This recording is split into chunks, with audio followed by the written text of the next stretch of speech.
Hello dear children, let us learn Standard 9 Physics ICSE syllabus Chapter 3 Laws of Motion Part E Gravitation. In this video, our objective is to learn the following topics: gravitational force, universal law of gravitation, unit and value of gravitational constant, and properties of gravitational force. Before starting the video, let us go through some questions to make our journey of learning more interesting. The questions are: what is gravitational force? What is the importance of gravitational force? Why is gravitational force always attractive in nature? So, let us start today's session. Before going to the topic gravitation, let us solve a numerical problem based on previous video. Okay, so here is the question. A body initially at rest travels a distance 100 meter in 5 seconds with a constant acceleration. Calculate the acceleration, and the second question is the final velocity at the end of 5 seconds. Children, I know most of you are finding very difficult to solve such type of numerical questions, but here we are going to discuss an easy method by which you can easily solve such type of numerical questions. Okay. Whenever you are coming across such questions, I'll suggest you first to read the question twice, okay? Because you need to understand the question first, then only you will be able to solve the question. After that, write the information that is given in the question. So here, what are the information given, children? Here you can see that we have a body initially at rest. Initially means we are having two types of velocity, that is initial velocity and final velocity. So here it is told that a body initially at rest. Initially at rest means u is equal to 0. Okay. After that, what is the distance? Distance is 100 meter. What is time? Time is 5 seconds. Okay. It is given in the question. Now second step is to find out what is asked in the question. Now here you see it is asked that calculate the acceleration. A is question mark and final velocity. Final velocity, that is V, question mark. We need to find acceleration and final velocity. Now the next step is to find out or to select the appropriate equation or formula in order to solve this numerical question. Yes. So we have three equations of motions. What are they? V is equal to u plus at. S is equal to ut plus half at square, and v square minus u square is equal to 2as. Now out of these three equations, we need to select one. But how to select? Now you see, children, here we have it is given in the question that u is equal to 0, s is equal to 100 meter, and time is equal to 5 seconds. So here it is given u, that is initial velocity, distance and time. So based on this given equations, we need to select one. So we can select this one, because here you see, if we are selecting this, then S we have, U also we know, T also we know, and we can find acceleration from this. Okay. So S is equal to ut plus half at square. That is 100 is equal to 0 into 5 plus half into A into T. That means 5 square. That is 100 is equal to 0 into 5 0, so half into 25a. That means a is equal to 100 into 2 divided by 25. That is 25 4, so 8 meter per second square. Unit of acceleration is meter per second square. You can write like this also, children, 8 meter second minus 2. Okay. Now second, this is first one. Now second, we need to find V. Okay. So which formula we can choose? Here you see V is equal to u plus at. V is equal to u plus at. U is your 0, acceleration is 8 and time period is 5. So 0 plus 40. That means V is equal to 40 and unit of velocity is meter per second. So like this we can solve the question. Okay. Gravitational force. What do you mean by gravitational force? Gravitational force is an attractive force between any two objects with non-zero mass and separated by a distance So let us understand this statement with the help of an example. Okay, so here you can see very clearly an object and earth, and of course they are separated by some distance. Now my question is, tell me children, whether the object is moving towards the earth or does the earth moving towards the object? Or the third question is, do both move towards each other? Think children, think. Okay, let me help you in answering this question. According to the gravitational force, since both of them are separated by certain distance, so here both of them are applying equal force to attract each other. Okay, both of them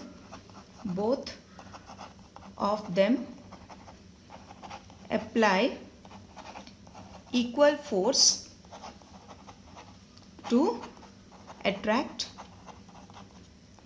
each other.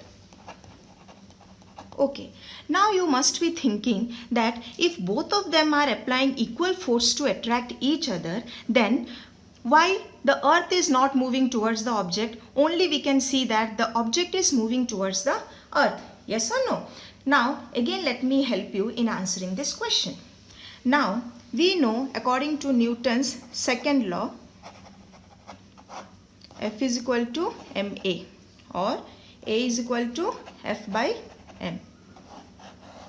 Now see children, here acceleration is directly proportional to the force and acceleration is inversely proportional to the mass. So acceleration is directly proportional to the force and acceleration is inversely proportional to the mass. So since here we can see that both of them are applying equal force to attract each other, then which one is accelerating more?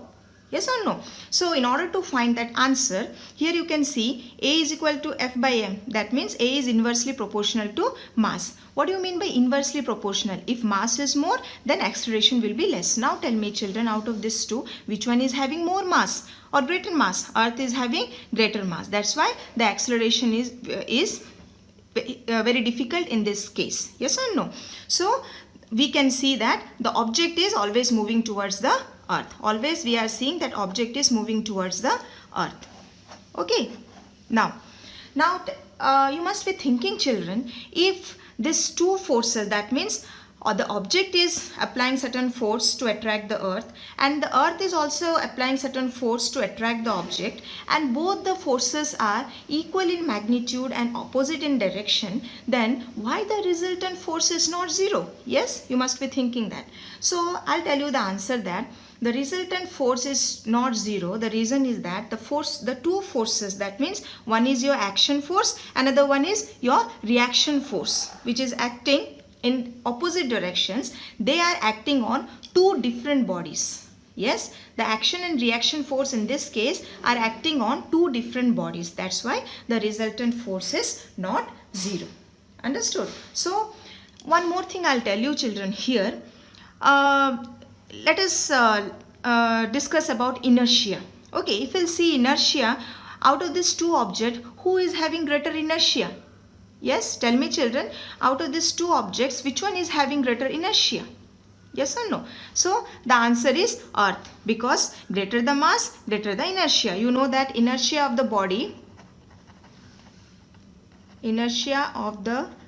body is directly proportional to mass. So greater the mass, greater is the inertia.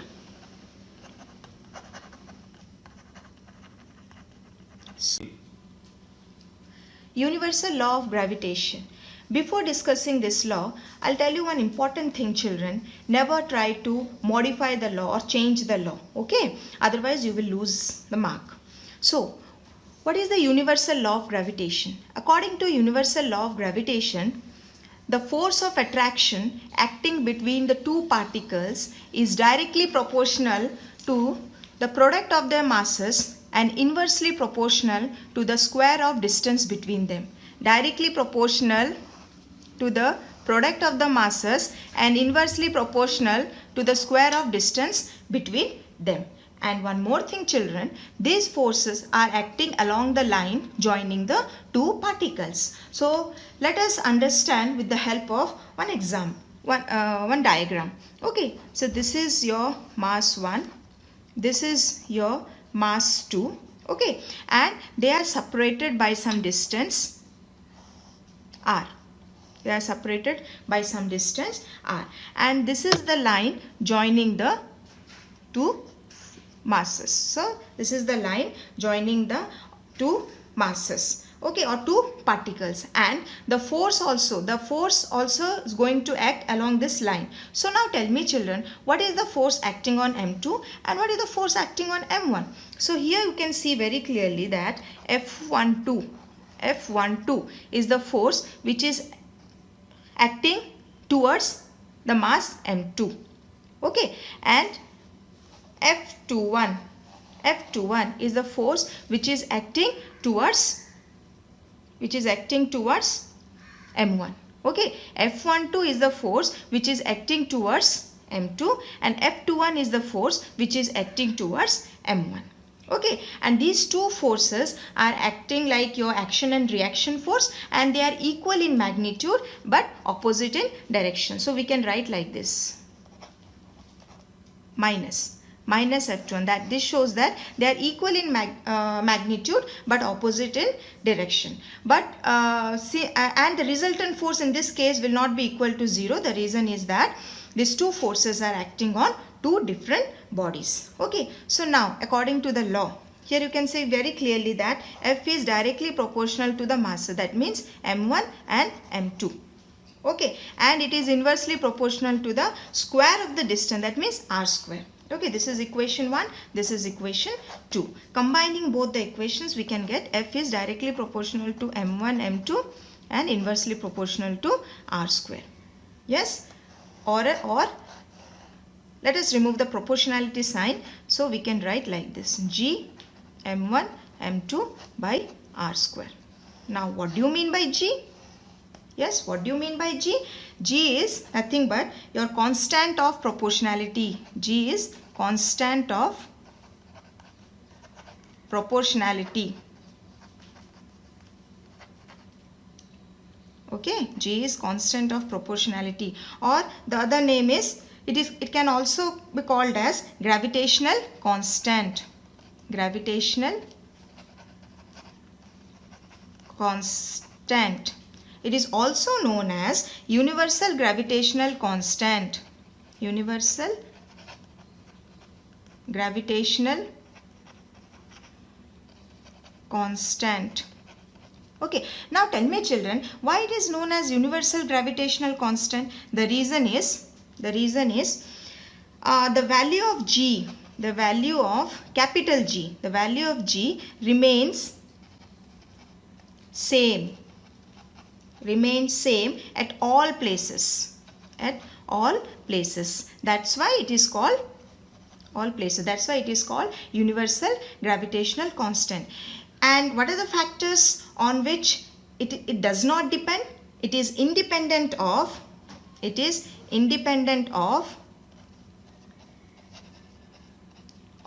the factors like temperature,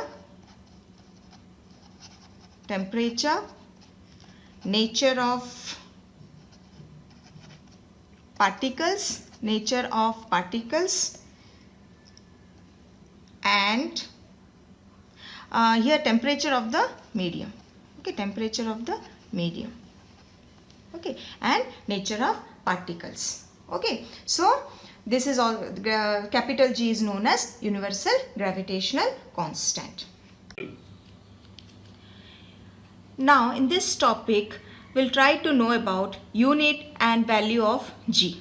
Okay, now what do you mean by G? G is your universal gravitational constant. So according to the universal law of gravitation, we know that F is equal to G M1 M2 by r square. Okay, since here we want to know about the unit and value of G, so let us little modify the formula. Okay, so we can write G is equal to F into r square by M1 M2. Okay, so now tell me children, what is the unit of force? That is Newton. What is the unit of r? Distance? That is meter square. Meter square. Okay, and what is the unit of mass? Kg. Okay, kg, and for M2 kg, for M1 kg, and for M2 also kg. So now we can write this one as Newton meter square by kg square, or it can be written as Newton meter square per kg square, or it can be written as Newton meter square kg minus 2. So this is the unit of G. So G unit is Newton meter square kg minus, that is minus 2. Okay, is it done? Now tell me children, what is the value of capital G? G value is 6.67 into 10 to the power minus 11 Newton meter square kg minus 2. Okay, this is the value of G, capital G. Okay, now can we equate this magnitude of force and gravitational constant numerically? Yes, we can equate. This universal gravitational constant can be equal to the magnitude of force of attraction, that is F. How? Yes, it can be equal when the two masses, that is M1 and M2, will be equal to 1 kg, and the distance, that is R, will be equal to 1 meter. Yes, so when the mass M1 is 1 kg, M2 also 1 kg, and the distance is 1 meter, then definitely this G will be equal to F, or F will be equal to G. So what can we write? We can say that this gravitational constant G is numerically equal to the magnitude of force when the masses will be equal to 1 kg and the distance of separation between them will be 1 meter. Properties of gravitational force. What are the properties of gravitational force? First one is, it is always attractive in nature. It is always attractive in nature. Attractive in nature. As I told you children, that Earth attracts an object towards itself. Yes, and the object also attracts the Earth towards itself by an equal force. Okay, but we are seeing that the object is moving towards the Earth, but Earth does not move towards the object because of its huge mass. Okay, because of its huge mass, and or we can say that because of its large inertia. We know that mass is directly related to inertia. So because of its large inertia, Earth is not moving towards the object. And always we are seeing that the object is moving towards the Earth. Okay, now second property. It is directly proportional. It is directly proportional. It is directly proportional to the product of the masses. Product of the masses. We know very well children, F is equal to G M1 M2 by R square. So here you can see very clearly that it is directly proportional to the product of the masses. Third one, it obeys the inverse square law. It obeys the inverse square law. What do you mean by inverse square law children? According to inverse square law, it is inversely proportional to the